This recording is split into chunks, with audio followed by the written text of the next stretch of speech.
नमस्कार दोस्तों, एक बार फिर से आप लोगों का रेडियन गुरुकुल के डेली करंट अफेयर सेशन में स्वागत है।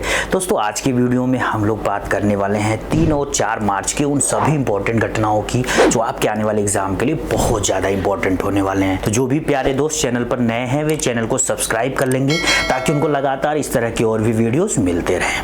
दोस्तों, आज के वीडियो की जो सबसे बड़ी न्यूज़ है वो है ऑस्कर अवार्ड 2025। देखिए, ऑस्कर अवार्ड्स को एकेडमी अवार्ड्स भी बोला जाता है, जो वर्ल्ड सिनेमा का सबसे मोस्ट प्रेस्टिजियस अवार्ड है दोस्तों। और रिसेंटली इसका क्या किया गया है, अनाउंसमेंट किया गया है। और इस अनाउंसमेंट में क्या मेन हाइलाइट्स हैं या क्या एग्जाम रिलेटेड पॉइंट्स हैं जो आपसे 100% एग्जाम में पूछे जा सकते हैं, उनको आज के सेशन में चलिए दोस्तों कवर करते हैं। इसके अलावा कुछ और इंपॉर्टेंट करंट अफेयर्स देखेंगे जो आपके एग्जाम में डायरेक्ट क्वेश्चन के रूप में आ सकते हैं।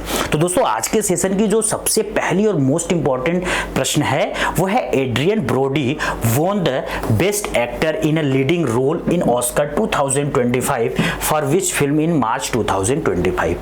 तो देखिए, ये एक्टर हैं, इनका नाम है एड्रियन ब्रोडी और इनको इस साल का बेस्ट एक्टर का ऑस्कर अवार्ड दिया गया है। यानी कि दुनिया भर के जितने भी हीरो हैं उन हीरोज में सबसे बेस्ट हीरो ये हैं। और इनकी कौन सी फिल्म थी जिसमें इनकी एक्टिंग को देखते हुए इनको ये अवार्ड दिया गया दोस्तों। तो उस फिल्म का नाम बिल्कुल याद रखिएगा, द ब्रूट लिस्ट।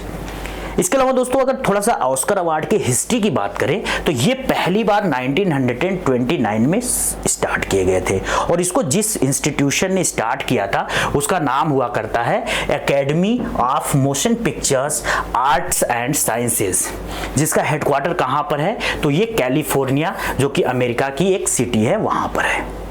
तो अमेरिका के कैलिफोर्निया नामक स्थित इस संस्थान के द्वारा 1929 से लगातार ऑस्कर अवार्ड के अनाउंसमेंट किए जा रहे हैं और इनको एकेडमी अवार्ड भी बोलते हैं। और एक चीज हमेशा याद रखिएगा कि वर्ल्ड सिनेमा का ये सबसे बड़ा पुरस्कार होता है। जैसे हमारे इंडियन सिनेमा का सबसे बड़ा पुरस्कार दादा साहब फाल्के अवार्ड होता है दोस्तों, ऐसे ही ऑस्कर अवार्ड पूरी दुनिया का सबसे बड़ा वर्ल्ड सिनेमा का अवार्ड होता है। अब इस बार 2025 में किसको कौन सा पुरस्कार मिला, थोड़ी सी उसकी भी लिस्ट देख लेते हैं दोस्तों। तो यहाँ पे अगर बेस्ट पिक्चर की बात करें, यानी कि पूरी दुनिया में जितने फिल्में बनी उसमें सबसे बेस्ट फिल्म कौन सी रही तो एनोरा। अब देखिए, ये जो एनोरा फिल्म है ना, इस फिल्म ने बड़ा ही शानदार परफॉर्म किया है इस अवार्ड में, क्योंकि इस अवार्ड में इसको 5 ऑस्कर अवार्ड दिए गए हैं। तो एक ऐसी फिल्म जिसने एक ही साल में 5 ऑस्कर पुरस्कार जीते हैं, एक तरीके से बहुत बड़ा इसने अचीवमेंट हासिल किया है। इसी फिल्म की हीरोइन जिनका नाम क्या है, माइकी मेडिसिन, इनको यहाँ पे एक्ट्रेस इन लीडिंग रोल का, यानी कि दुनिया भर की सभी हीरोइनों में सबसे बेस्ट हीरोइन का दर्जा या खिताब दिया गया। साथ ही दोस्तों, actor in supporting role, actress in supporting role, animated feature film, animated short film, cinematography, costume design, best director, documentary feature film, documentary short film या फिर film editing, international feature film, ये अलग अलग ढेर सारी कैटेगरीज हैं जिनके award winners के नाम यहाँ पर आपको लिख दिए गए हैं। आप बिल्कुल अच्छे से इसको पढ़ लीजिएगा। ये जो देखिए दोस्तों, ये वाली जो कैटेगरी है इंटरनेशनल फीचर फिल्म वाली, इसका जो विनर है आई एम स्टिल हियर, एक ब्राजील की मूवी थी, इसको मिला।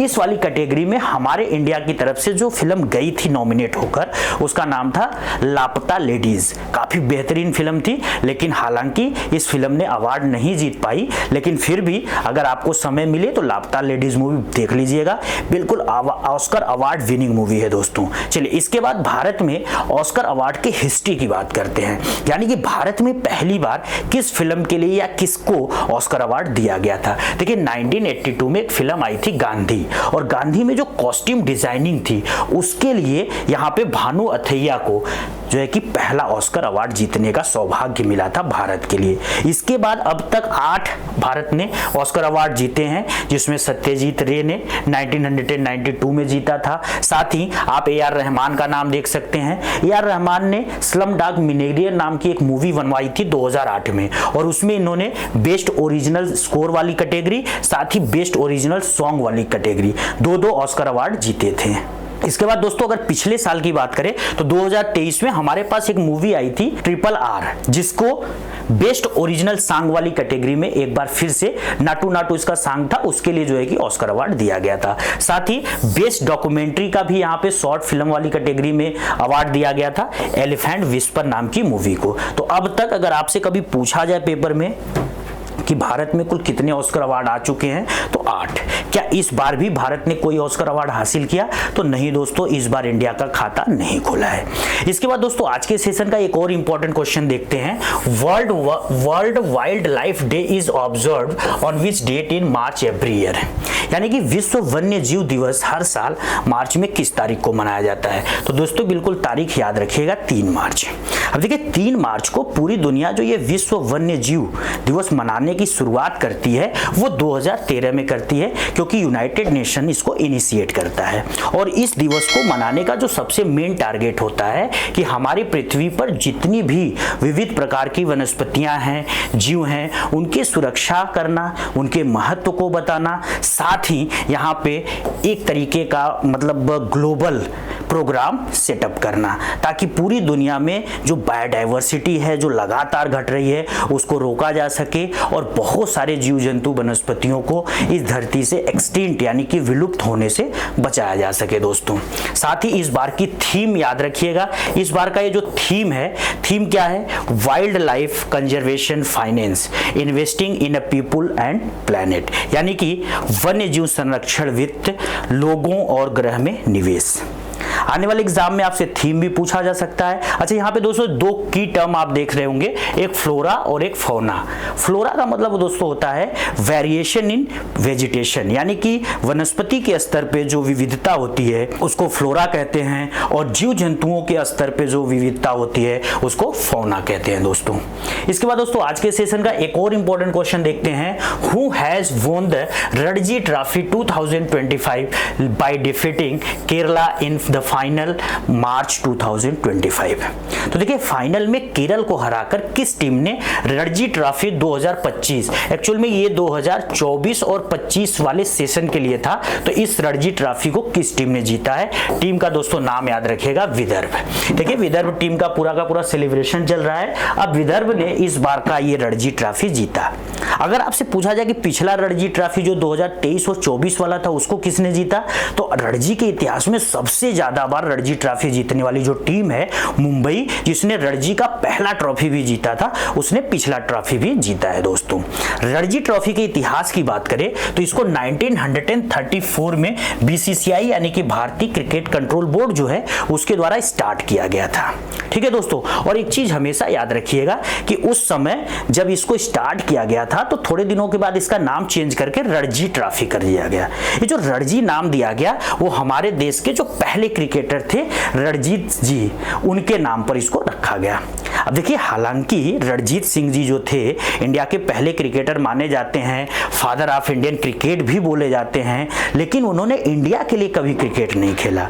वो जिस टीम के लिए खेलते थे वो वहां पर इंग्लैंड और ससेक्स नाम की जो टीम होती थी उसके लिए वो क्रिकेट खेलते थे, लेकिन फिर भी इंडिया ओरिजिन के थे, इंडिया के थे, इस वजह से इनको भारत में फादर ऑफ इंडियन क्रिकेट बोला जाता है। और इन्हीं के नाम पर ये इंडिया का जो रेड बॉल क्रिकेट टूर्नामेंट है, जो बहुत ही बड़ा डोमेस्टिक टूर्नामेंट है, उसको ऑर्गेनाइज किया जाता है दोस्तों। इसके बाद दोस्तों आज के सेशन का बिल्कुल लास्ट क्वेश्चन देखते हैं। Which city is hosting 12th regional 3R and circular economy forum from March 3 to 5 2025? कौन सा शहर 3 से 5 मार्च 2025 तक 12वें क्षेत्रीय 3R सर्कुलर इकोनॉमी फोरम की मेजबानी कर रहा है? तो उस सिटी का दोस्तों नाम बिल्कुल याद रखिएगा, जयपुर। अब देखिए यहाँ पे जयपुर इस बार के 12वें क्षेत्रीय 3R का मतलब है रिड्यूस, रीयूज और रिसाइकिल, साथ ही सर्कुलर इकोनॉमी फोरम की मेजबानी कर रहा है दोस्तों। अब इस बार जो पूरा का पूरा ये 3 दिनों तक चलने वाला ये पूरा का पूरा ऑर्गेनाइजेशन है, इसका जो मेन फोकस है वो है realizing circular societies towards achieving SDG यानी कि sustainable development goals and carbon neutrality in Asia Pacific.